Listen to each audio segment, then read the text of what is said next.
dore inama ikomeye ugomba kwitaho mu gihe wifuza kuba umugabo w'umugore cyangwa se umugore w'umugabo.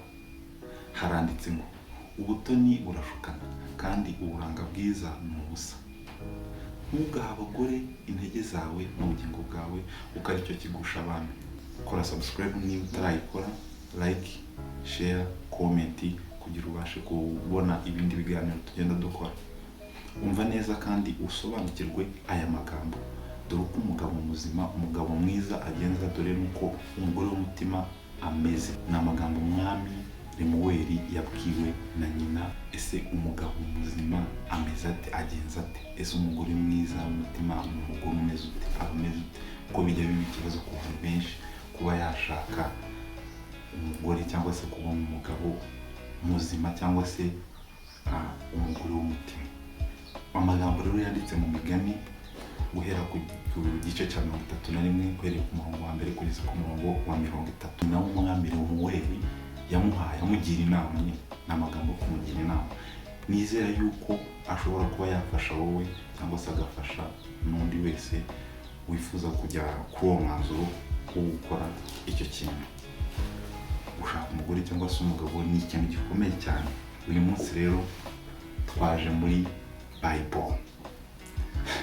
Umudokita utwigisha atubwira ati muzagende musoma ahantu. Rero nagize ayo matsiko ndavuga ati nzasoma ahantu ndebe, ariko ibyo nabonye nifuze kugisangiza wowe ndetse n'undi wese, abo umukobwa, w'umuhungu, w'umugabo cyangwa umugore, mu gihe wifuza kuba waba umugabo muzima cyangwa se waba umugore w'umutima.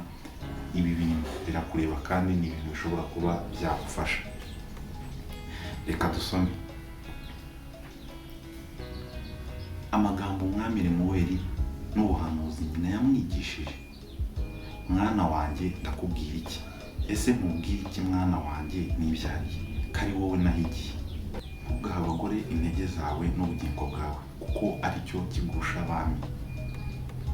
Ntibikwiriye abami Lemuweli we, abami ntibakwiriye kunywa vino cyangwa ibikomangoma kubaririza ibisindisha aho biri. Be kunywa bakibagirwa ibyategetswe. Tuhagarike dusobanuraho gato. Niba ushaka kuba umugabo nyawe, niba ushaka kuba umugabo muzima, ushaka kuba umuntu ukomeye, ushaka guca imanza nzima, ntabwo ugomba kunywa ibisindisha kuko ibisindisha bituma wibagirwa ugaca imanza zigoramye. Aha rero yakumubwira ati nta mwami ukwiye cyangwa igikomangoma, nta mugabo ukwiye kunywa ibisindisha. Mugore mwumve rero, simvuze yuko abanywa inzoga cyangwa se abakoresha ibisindisha tuvuge bari mu byaha cyangwa se ibyo bakora bidakwiye. Hari icyo babivuzeho hano hasi. Dukomeze. Be kunywa bakibagirwa ibyategetswe, bakagoreka imanza z'abarengana. Ibisindisha ubihe ugiye gupfa, na vino uyihe ufite intimba ku mutima. Mureke anywe urwo rushungandushyi.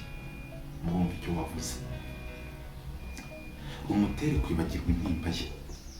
Umugabo nyawe rero dore ikimuranga ni iki? Bumbura akanwa kawe uca imanza zitabera, ucira abakene indushyi urubanza rutunganye. Ngo muri make ntugire uwo urenganya. Hari abantu benshi nyine kumva yuko ari umuntu ukomeye, yumva yuko ari umuntu w'umutegetsi, afite amafaranga, akumva yavyora abandi cyangwa se yari uburenganzira bw'abandi bantu. Nta bugabo burimo.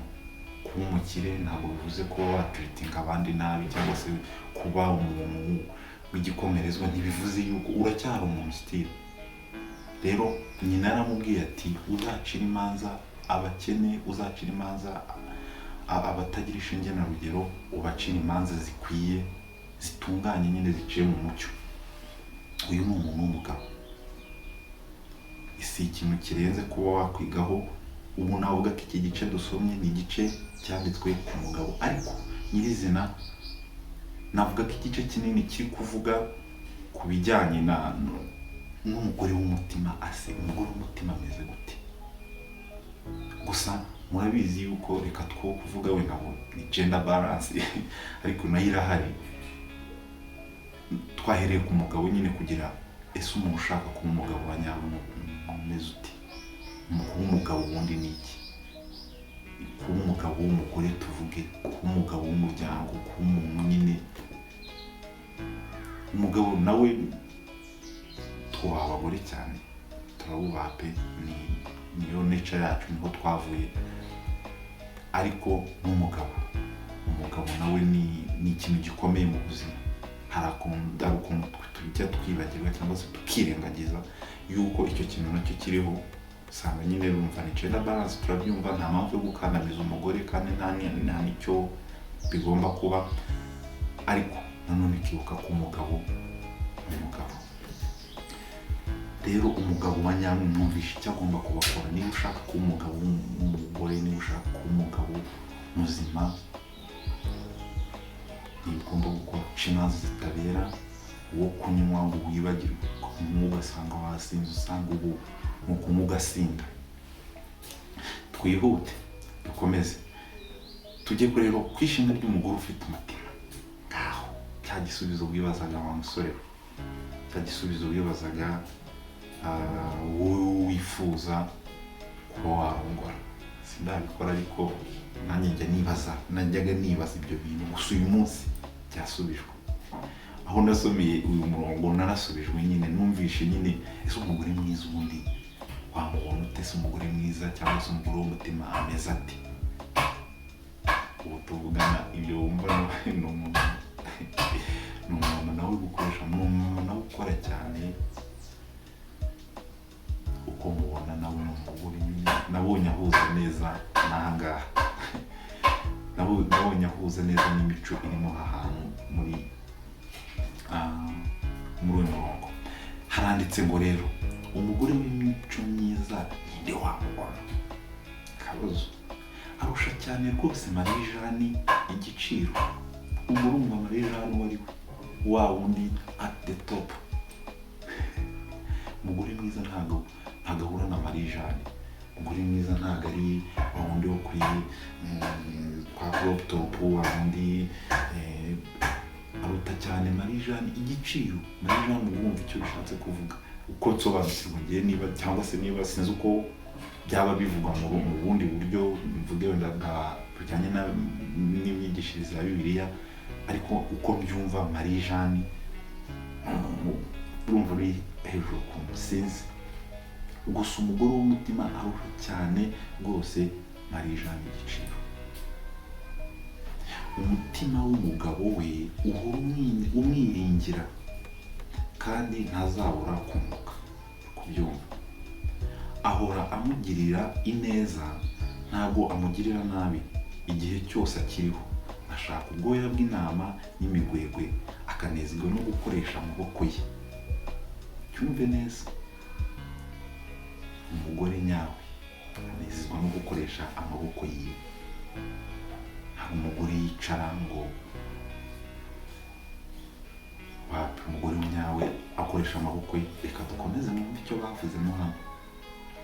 Ameze nk'inkuge z'abagenza, azana ibyo kurya bye abikura kure, abyuka kare butaracya, akagaburira abo mu rugo, agategeka abaja imirimo ibakwiriye.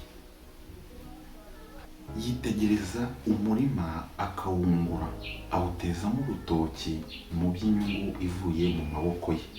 Akenyerana imbaraga agakomeza amaboko ye, abona yuko ibyo akora bimufitiye umumaro. Wumve neza, be careful kandi niba kuko wumva yuko wifuza kuba wabona umugore muzima, umugore nyine wumva wujuje ibisabwa, dore ngibi cyagomba kuba afite, dore ngizi ntekerezo ziwe, ni nguko zigomba kuba zimeze. Nakoze iyi video kugira ngo wowe bifashe ngewe, kuko nanjye nari mfite icyo kibazo, nibaza ariko ubundi ushaka umugore muzima bameze gute? Se umugore mwiza, umugore w'umutima umuntu azamubona bitewe n'iki? N'isi tubona uyu munsi nyine, n'isi wavuga nyine ubu ngubu iteye ukwayo, ntabwo wapfa kuyizera nyine. Muri make ni yasi igoye, ni yasi ubonamo abakobwa b'abagore. Umugore kakabukira umukobwa ni ntatandukanye ntashaka kuba umugore ntihasi nyine biragoye. Gusa reka dukomeze twumve umugore muzima, wumve inyungu bimugirira n'inyungu bigirira urugo rwe, niba kuko wifuza kuba nawe umugore muzima se wifuza kuba umugore w'umutima, birashoboka cyane. Nicyo ugomba kwiga kugira ube icyo ushaka. Abona yuko ibyo akora bimufitiye umumaro, abona yuko ibyo akora bimufitiye umumaro, kandi nijoro itabaza rye ntirizima. Ahangaha ho singira icyo mvuga, dushaka yuko ababisobanukiwe basi mungere muri comment, abe abapasiteri cyangwa se abasobanukiwe ibya Bibiliya. Itabaza rye nijoro ntirizima, tubirenge. Afatisha ukuboko kwe urubambo ruriho ipamba, intoki ze zigafata igiti aho toza. Ngo dusobanurire abantu babisobanukirwa. Kandi indushyi akazitiza amaboko, ntatinyisha abo mu rugo igihe cy'imbeho, kuko abo mu rugo bose bambaye ibikomeye by'imihembe. Yibohera ibirago n'ibisuna, imyambaro ye ni imyenda y'ibitare byiza n'imihengeri. Umugabo we amenyekana mu marembo y'umudugudu, yicaranye n'abakuru b'ibihugu. Tekereza bimugore yaba umwe ngo warongoye neza, sinzi n'andi magambo. Umugore mwiza guhesha agaciro, umugore muzima nyine atuma kabisa uvuga ati warashatse wicarana n'abakomeye. Umugabo amenyekana mu mudugudu, mu marembo y'umudugudu. Aboha imyambaro ye akayigura, agurira abagenza imikandara. Imbaraga n'icyubahiro nibyo myambaro ye, akora kandi akamubaha. Kandi igihe kizaza azaba agiseka atacyitayeho. Abumbuza akanwa ke ubwenge, kandi itegeko ry'ururimi rwe riva ku rukundo. Umugore mwiza rero nawe agira urukundo. Usanga ari babandi bahora uyu yanyiza ahantu runaka biki n'ibiki. Keba that's ibyo ntabwo ari ibintu bizima. Ndi pasiteri ndakubwiye, niba ushaka umugore ufite gahunda va mu magambo, ubaka urugo, umva ibifite umumaro, apana byo kugenda ngaho runaka yaguze utu, ngaho n'undi yagize utu. No, dukomeze mwumve rero. Umugore amenya neza imico yo mu rugo rwe. Uzayimenya gute rero ura kuri TikTok? Uzayimenya gute hora wagiye wasohotse? Cya kibazo. Kandi ntabwo ari ibyo kurya by'ubute, ntabwo ari ibyo kurya by'ubute. Umve neza umugore muzima bwuzi ibyo arimo. Abana be barahaguruka bakamwita umunyamugisha, n'umugabo we nawe aramushima ati, umva ukuntu amushima. Umugabo iyo ashima umugabo, ntabwo ariko ibintu byaramfashije pe, ntabwo nababeshye. Abagore benshi bagenza neza, ariko woweho urabarusha. Ubutoni burashukana, kandi uburanga bwiza ni ubusa. Ariko umugore wubaha Uwiteka niwe uzashima, mumuhe ku mbuto ziva mu maboko ye, kandi imirimo ye nibayimushimire mu marembo. Amagambo nafashijwe nayo cyane. Mu busanzwe murabizi ibiganiro tugenda dukora kuri Daily Deeds Official, n'ubwa mbere bibaye, ariko no limits. Ubumenyi naho butagera nyine ahantu hose ushaka kubona, kandi ni ikintu numva ko cyafasha wowe, cyafasha njyewe, cyafasha n'undi uwo ari we wese ufite ikibazo cyangwa se yibaza atari ko se ubundi bimeze bite umugore mugabo muzima se we bimeze bite? Kuko murabizi nyine isi nikemeza ubu ngubu, isi niko yabaye, yarahindutse n'abantu barahinduka. Usanga umuntu ahuye n'undi minota 3 ubukwe burabaye. Ariko ibyo ntabwo twabibuza kuba, ni condition tubamo, niko ubuzima buteye, niko bigomba kugenda. Ubwo nyine niko bimeze, kuko ntabwo hari benshi batabyihanganira. Gusa niba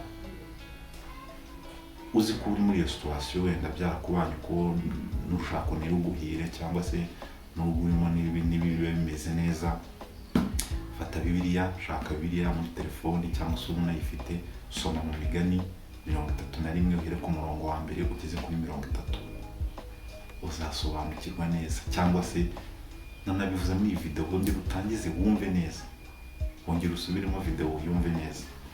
Nizere ko hari icyo wize muri iki kiganiro cy'uyu munsi twagiranye.